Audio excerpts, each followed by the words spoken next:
Hello students, আমার চ্যানেলে তোমাদেরকে স্বাগত। শুরু করছি মাধ্যমিক ইতিহাস 2026 মক টেস্ট। তোমাদের সোম বুধ শুক্র এই সপ্তাহে যে 3 দিন আমি ইতিহাসের রিভিশন ক্লাস দিয়েছিলাম শর্ট কোশ্চেন্স এক্সপ্রেসের, তার মক টেস্ট নেব বলেছিলাম।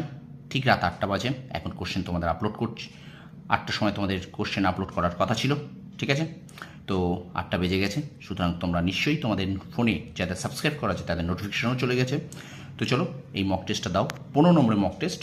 একটু পরে এরপরে ঠিক 9টার সময় কিন্তু আবার ভূগোলের মক টেস্ট শুরু হবে। তো সুতরাং প্রত্যেকটা মক টেস্ট খুব ভালো করে দাও। এই মক টেস্টগুলো তোমরা কত পাচ্ছ আমাকে কিন্তু কমেন্ট সেকশনে কমেন্ট করে জানাবে, ঠিক আছে? কমেন্ট সেকশনে কমেন্ট করে জানাবে তোমরা কত পেলে, ঠিক আছে? তো অবশ্যই এই মক টেস্টগুলো দেওয়া দরকার, শর্ট প্রশ্নের মক টেস্ট। এবং এই মক টেস্টে তোমরা যত বেশি স্কোর করবে, যত বেশি তোমরা পরীক্ষা দেবে, তত তোমরা কিন্তু তোমাদের মোটিভেশন পাবে, তোমরা তোমাদের একটা মানে কী বলবো মনোবল বৃদ্ধি পাবে, ঠিক আছে? পরীক্ষা মানে এরকম ঘরোয়া মক টেস্ট দেওয়া কিন্তু ভীষণ দরকার, ঠিক আছে? তো ভিডিওটা প্রত্যেকেই তোমার প্রত্যেকটা স্টুডেন্টের প্রত্যেকটা তোমার বন্ধুদের মাঝে শেয়ার করো, ঠিক আছে? পশ্চিমবাংলার প্রত্যেকটা স্টুডেন্ট যাতে এই মক টেস্টটা দিতে পারে সেই ব্যবস্থা তোমাদেরই করতে হবে, ঠিক আছে? চলো শুরু করি। মাধ্যমিক ইতিহাস 2026 মক টেস্ট টোটাল 15, প্রথম দ্বিতীয় এবং তৃতীয় অধ্যায়। তোমরা নিশ্চয়ই দেখেছো প্রথম দ্বিতীয় তৃতীয় অধ্যায় আমি দিয়েছিলাম ক্লাসটা। তো দেখো, প্রথম বলছে সঠিক উত্তরটি নির্বাচন করো। প্রথম প্রশ্ন বলছে প্রথম কে স্পঞ্জ রসগোল্লা তৈরি করেন? উত্তর হবে এ বিপ্রদাস মুখোপাধ্যায়, নবীনচন্দ্র দাস, হরিপদ ভৌমিক না নবীনচন্দ্র সেন। আচ্ছা, দুয়ের দাগ বলছে নম Hindustan সঙ্গীতটির রচয়িতাকে? Option A Pragya Sundari Devi, option B Rajanikanta Sen, option C Sarala Devi Chaudhurani, option D Lalon Fakir. আচ্ছা, 3 নম্বর বলছে বিদ্যুৎ সাহিনী সভাকে প্রতিষ্ঠা করেন? Option A Kaliprasanna Singha, option B Rammohan Roy, option C Dinabandhu Mitra, option D Debendranath Tagore. আচ্ছা, 4 দাগ বলছে বাংলা ভাষায় প্রকাশিত প্রথম মাসিক সাময়িক পত্রের নাম কি?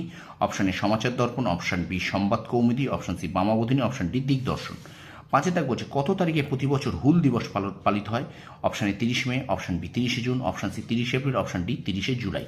আচ্ছা, 6 নম্বর প্রশ্ন বলছে নিচের কে সাঁওতাল বিদ্রোহের নেতৃত্ব দেন? Option A Bhagirath Majhi, option B domain Majhi, option C কালো প্রামাণিক, অপশান ডি বিওসি, ঠিক আছে? তো এই 6টি এমসিকিউ তোমাদের প্রথম দেওয়া হলো, ঠিক আছে? তো এখান থেকে চেষ্টা করবে তোমরা কতটা পাচ্ছ, ঠিক আছে? তোমরা লিখে জানাবে 15 তোমরা কটা পেলে, কত নাম্বার পেলে, ঠিক আছে? আচ্ছা, তারপরে দেখো চলে যাচ্ছি আমরা একটি বা দুটি শব্দ উত্তর দাও। দেখো খত দাগ আছে, একটি বা দুটি শব্দ উত্তর বলছে। প্রথম প্রশ্ন মোপলা বিদ্রোহ কোথায় সংঘটিত হয়? 2 নম্বর প্রশ্ন দামিনী কহু কথার অর্থ কী? 3 নম্বর প্রশ্ন নীল দর্পণ নাটকটি কে ইংরেজিতে অনুবাদ করেন? 4 নম্বর প্রশ্ন হিন্দু প্যাট্রিয়ট পত্রিকার প্রথম মালিক কে? আচ্ছা, 5 নম্বর প্রশ্ন পৃথিবীর প্রাচীন খেলার নাম কি? এবং 6 নম্বর প্রশ্ন কথাকলি নৃত্যশৈলীর উৎপত্তি কোন রাজ্যে? ঠিক আছে, তাহলে এই 6, 6, 12 নম্বর ওকে তোমাদের সামনে তুলে ধরলাম। এরপরে চলো আমরা চলে যাই আরেকটা যে টপিক আছে শর্ট প্রশ্নের তার উপরে। দেখো এবার আছে শূন্যস্থান পূরণ করো। এখানে 3 নাম্বার শূন্যস্থান পূরণ 3 আছে। তাহলে দেখো প্রথম প্রশ্ন বলছে নীলকরদের অত্যাচারের কথা ড্যাশ পত্রিকায় প্রকাশিত হয়? 2 নম্বর প্রশ্ন বলছে গ্রাম বার্তা পত্রিকাটি ড্যাশ থেকে প্রকাশিত হয়? এবং 3 নম্বর বলছে দ্য কোল রিভেলিয়ান গ্রন্থটির রচয়িতা ড্যাশ, ঠিক আছে? তো এখান থেকে 3 নম্বর। এই হলো তোমাদের 15 নম্বর একটা মক টেস্ট। তোমরা অবশ্যই প্রত্যেকেই মক টেস্টটা দাও আর নিজেরা দিয়ে তোমরা যে ক্লাসগুলো আমি করেছি লিখে রেখেছো সেগুলো উত্তর মেলাও। আমি কিন্তু আগামীকাল দুপুর 2টোয় ইতিহাস এবং এরপরে যে ভূগোলের মক টেস্ট হবে তার এই প্রশ্নের অ্যানালাইসিস আমি কিন্তু একসাথে দুটোই করে দেবো, ঠিক আছে? তো তখনও মিলিয়ে নিতে পারো বা তখনও তোমরা কমেন্ট সেকশনে জানাতে পারো। আর এখন তোমরা অবশ্যই নিজেরা চেষ্টা করে দেখো তোমরা কতগুলো পারছো।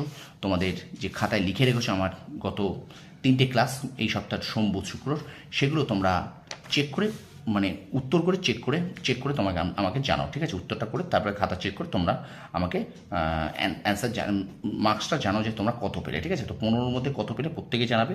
এই ধরনের মক টেস্ট দেওয়া কিন্তু ভীষণ দরকার, ঠিক আছে? ভিডিওটা বেশি করে শেয়ার করে দাও, লাইক করো, কমেন্ট করো। আর আমার চ্যানেল যদি নতুন হয়ে থাকে অবশ্যই চ্যানেলটি সাবস্ক্রাইব করো এই ধরনের মক টেস্ট প্রত্যেক সপ্তাহে দেওয়ার জন্য। একমাত্র আমি কিন্তু শর্ট প্রশ্ন বোর্ড এত ভালো ক্লাস একটা পড়াচ্ছি, আমার নিজের মনে হয় এই ধরনের শর্ট প্রশ্নের ক্লাস করলে কিন্তু শর্ট প্রশ্নের যাতে তোমাদের বেশি করে করা হয়, বেশি করে শর্ট প্রশ্নটা মনে থাকে সেই প্রচেষ্টা আমি করছি। শর্ট প্রশ্নে যত বেশি নাম্বার তুলতে পারবে তোমাদের দিকে কিন্তু স্কোর তত হবে প্রত্যেকটা সাবজেক্টে, ঠিক আছে? তো সুতরাং ভিডিওটা এখানে শেষ করছি। ভালো লাগলে কমেন্ট করবে, লাইক করবে, বেশি করে শেয়ার করবে। তোমরা সফল হও, তোমাদের সাফল্য কামনা করি। ধন্যবাদ।